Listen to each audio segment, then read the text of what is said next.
With me is the former Vice President of Maldives. So welcome to WION. And my first question to you is, how do you see India-Maldives relationship over the years, whether it's the Atal Bihari Vajpayee era, previous eras, and of course the current era? Well, you can remember the 1988 when we had an existential threat during the time of Prime Minister Rajiv Gandhi.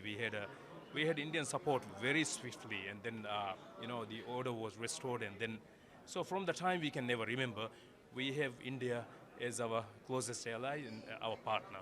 India has always been supporting the Maldives when times of need.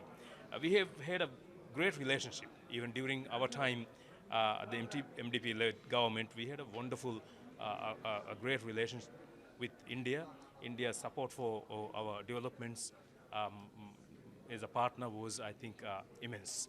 And even today, with the recent visit of the President of the Maldives, I think things are settling, and then we will be working together. I think there will be no time.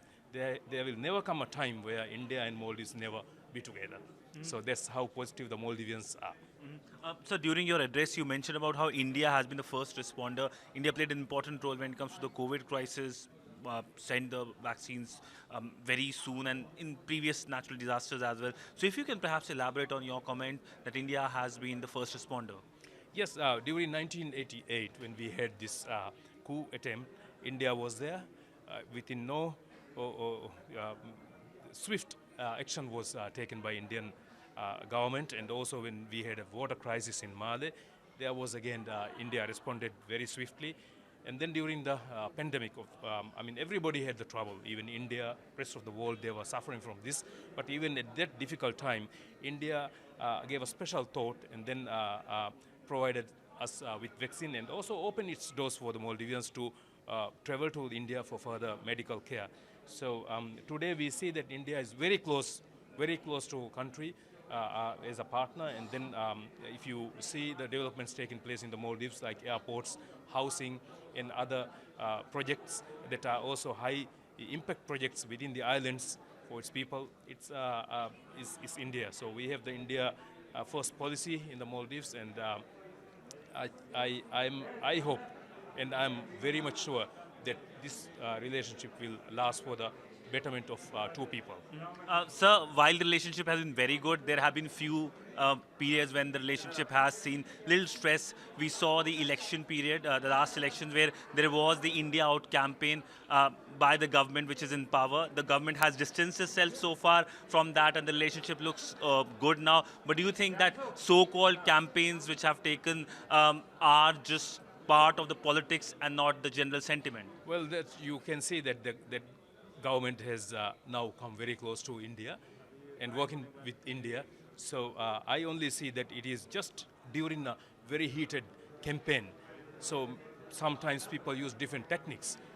Misinformation is also spread sometimes for personal gain. So today I see that it is, just the other way around. This government is working with Indian government today. So my last question on the concerns over radicalization. That has been a big concern in the region. We have seen a lot of cases as well. How is Maldives tackling that? Because I believe that there were reports also coming in Maldives as well, because that was also a concern for Maldives in the past. Well, we are working together with all different groups and different associations, and government is very much involved in this. And we come to the table and then tackle our own problems. So I would say that we will work towards peace, and then we will have a peaceful country that everybody loves, and prioritize peace for the betterment of everyone. So my additional question, one on the Indian Ocean security. You are a country with geographical size which might be small, but you have a large oceanic space, one that passes through one of the key trade routes connecting Africa, Europe to Asia. How are you making sure that this region is not facing any challenges like illegal fishing, like the presence of pirates as well? So how are you collaborating with the countries of the region? Well, to overcome all these challenges, we are working very closely with India, especially the Indian Ocean security is of very important to us. So we work with the Indian government to protect our ocean from illegal fishing and also other kinds of things that is harming the people of the country. Thank you so much, sir, for speaking to WION. So that was the former Vice President of Maldives speaking to WION on several issues in New Delhi. With video journalist Neeraj Patel, Siddhanth Sibal for WION in New Delhi.